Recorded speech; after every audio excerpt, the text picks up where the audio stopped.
سورہ المائدہ آیت نمبر 38، 39، 40۔ ترجمہ: چور مرد اور چور عورت کا ہاتھ اس کے انجام دیے گئے عمل کی پیدائش میں خدائی سزا کے طور پر کاٹ دو۔ خدا توانا اور حکیم ہے، لیکن جو شخص ظلم کرنے کے بعد توبہ، اصلاح اور تلافی کر لے تو خدا اس کی توبہ قبول کر لے گا، کیونکہ خدا بخشنے والا اور مہربان ہے۔ کیا تمہیں معلوم نہیں کہ خدا آسمانوں اور زمین کا مالک اور حکمران ہے؟ جسے چاہتا ہے اور مستحق سمجھتا ہے سزا دیتا ہے، اور جسے چاہتا ہے اور اہل سمجھتا ہے بخش دیتا ہے، اور خدا ہر چیز پر قادر ہے۔ تفسیر: چور کی سزا۔ قبل از چند آیات میں محارب یعنی ڈرا دھمکا کر اعلان مسلح ہو کر لوگوں کی جان و مال اور نموز کے خلاف حملہ کرنے والے شخص کے بارے میں احکام بیان ہوئے تھے۔ اسی مناسبت کی بنا پر ان آیات میں چور کے جو مخفی طور پر لوگوں کا مال لے جاتا ہے کے بارے میں حکم بیان ہوا ہے۔ پہلے فرمایا گیا ہے چور مرد اور چور عورت کا ہاتھ کاٹ دو۔ یہاں پر چور مرد کو چور عورت پر مقدم رکھا گیا ہے، چونکہ چوری کے سلسلے میں اصلی عامل زیادہ تر مرد ہوتے ہیں، لیکن ارتکاب زنا کے موقع پر زیادہ اہم عامل اور مقرب بے لگام عورتیں ہوتی ہیں۔ اس کے بعد فرمایا گیا ہے یہ سزا ان اعمال پر ہے جو انہوں نے انجام دیے ہیں، اور یہ خدا کی طرف سے عذاب ہے۔ اس جملے میں در حقیقت اس طرف اشارہ ہے کہ اول تو یہ سزا ان کے کام کا نتیجہ ہے اور ایسی چیز ہے جو انہوں نے خود اپنے لیے خریدی ہے، اور دوسری بات یہ ہے کہ ایک طرح سے پیش بندی اور حق و عدالت کی طرف بازگشت ہے، کیونکہ نکال کا معنی ہے ایسی سزا جو پیش بندی کے لیے اور ترک گناہ کے مقصد کے لیے ہو۔ دراصل اس لفظ کا معنی ہے لگام، بعد ازاں ہر اس کام کے لیے استعمال ہونے لگا جو انحراف اور کجروی سے روکے۔ آیت کے آخر میں اس لیے کہ مبادا یہ وہم ہو کہ مذکورہ سزا عادلانہ نہیں، فرمایا گیا ہے خدا قادر و توانا ہے، لہذا کوئی وجہ نہیں کہ وہ کسی سے انتقام لے، اور حکیم بھی ہے، اس لیے وہ کسی کو بلا وجہ سزا نہیں دے گا۔ بعد والی آیت میں ان کے لیے لوٹ آنے کا راستہ کھولتے ہوئے فرمایا ہے اس ظلم کے بعد جو شخص توبہ کر لے اور اصلاح اور تلافی کی راہ اپنائے خدا اسے بخش دے گا، کیونکہ وہ بخشنے والا مہربان ہے۔ کیا توبہ کرنے سے صرف اس گناہ کا بخشا جائے گا یا چوری کی سزا ہاتھ کاٹنا بھی ساقط ہو جائے گی؟ اس سلسلے میں ہمارے فقہا میں یہی مشہور ہے کہ اگر وہ اسلامی عدالت میں چوری ثابت ہو جانے سے پہلے توبہ کر لے تو چوری کی حد بھی برطرف ہو جائے گی، لیکن جب دو عادل گواہوں کے ذریعے اس کا جرم ثابت ہو جائے تو پھر توبہ سے حد ساقط نہیں ہوگی۔ دراصل حقیقی توبہ جس کی طرف آیت میں اشارہ کیا گیا ہے وہ ہے جو عدالت میں ثبوت جرم سے پہلے انجام پائے، ورنہ تو ہر چور جب اپنے آپ کو سزا کے سامنے پائے گا اظہار توبہ کرے گا، اور اس طرح تو کسی پر سزا جاری ہی نہ ہوگی۔ دوسرے لفظوں میں اختیاری توبہ وہ ہے جو شرعی عدالت میں جرم ثابت ہونے سے پہلے انجام پائے، ورنہ اضطراری توبہ ہوگی، اور اضطراری توبہ تو ایسی ہے جیسے عذاب الہی یا آثار موت دیکھ کی جائے، اور ایسی توبہ کی کوئی قیمت نہیں۔ چوروں کے بارے میں توبہ کا حکم بیان کرنے کے بعد روئے سخن اسلام کے عظیم پیغمبر کی طرف کیا گیا ہے۔ فرمایا کیا تمہیں معلوم نہیں کہ خدا آسمانوں اور زمین کا مالک ہے، اور جس طرح مناسب سمجھتا ہے ان میں تصرف کرتا ہے۔ جو شخص کو سزا کا مستحق سمجھتا ہے سزا دیتا ہے، اور جسے بخشش کے لائق سمجھتا ہے اسے بخش دیتا ہے، اور وہ ہر چیز پر قدرت رکھتا ہے۔ چند اہم نکات۔ نمبر 1، چور کو سزا دینے کی شرائط۔ دیگر احکام کی طرح اس حکم میں قرآن نے بنیادی بات بیان کی ہے اور اس کی تفصیل سنت پیغمبر پر چھوڑ دی ہے۔ روایت اسلامی سے جو کچھ معلوم ہوتا ہے وہ یہ ہے کہ ہاتھ کاٹنے کی اس اسلامی حد کے اجراء کے لیے بہت سی شرائط ہیں جن کے بغیر اسے جاری کرنا جائز نہیں ہے۔ ان میں سے کچھ شرائط یہ ہیں۔ نمبر 1، چوری کیا ہوا مال کم از کم 1/4 دینار کی مالیت کا ہونا چاہیے۔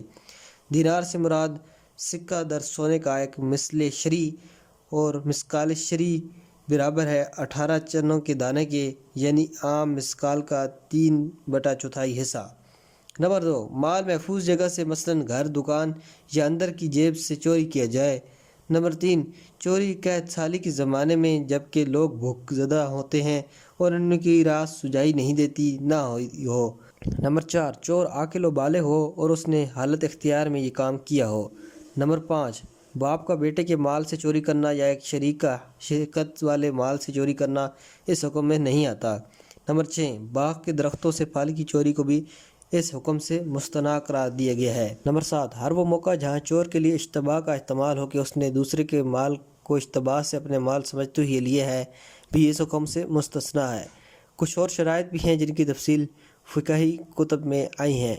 اشتباہ نہ ہو کہ مذکورہ شرائط کی صورت میں ہی چوری حرام ہے، لیکن مراد یہ ہے کہ مذکورہ حد کا اجراء ان شرائط سے مخصوص ہے، ورنہ چوری تو ہر شکل و صورت، ہر مقدار، ہر کیفیت سے اسلام میں حرام ہے۔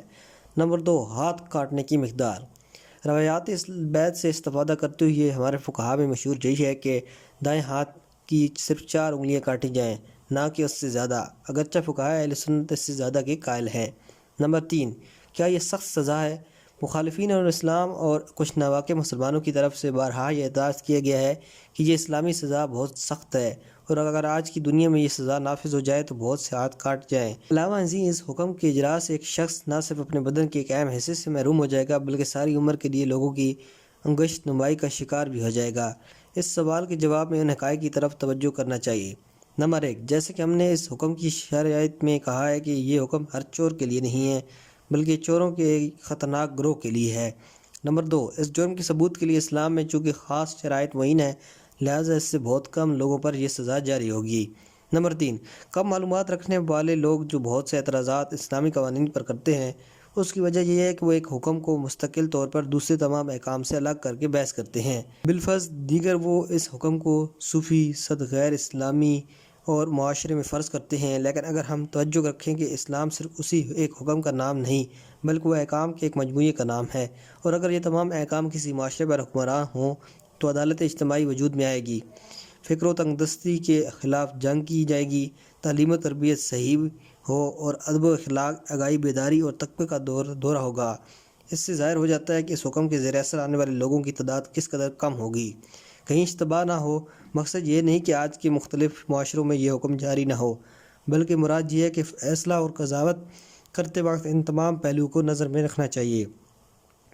خلاصہ یہ کہ حکومت اسلامی کی ذمہ داری ہے کہ وہ اپنے تمام افراد کو بنیادی ضروریات مہیا کرے، انہیں ضروری تعلیم دلائے اور ان کی اخلاقی تربیت کرے۔ واضح ہے کہ پھر ایسے ماحول میں غلط کار افراد بہت کم ہوں گے۔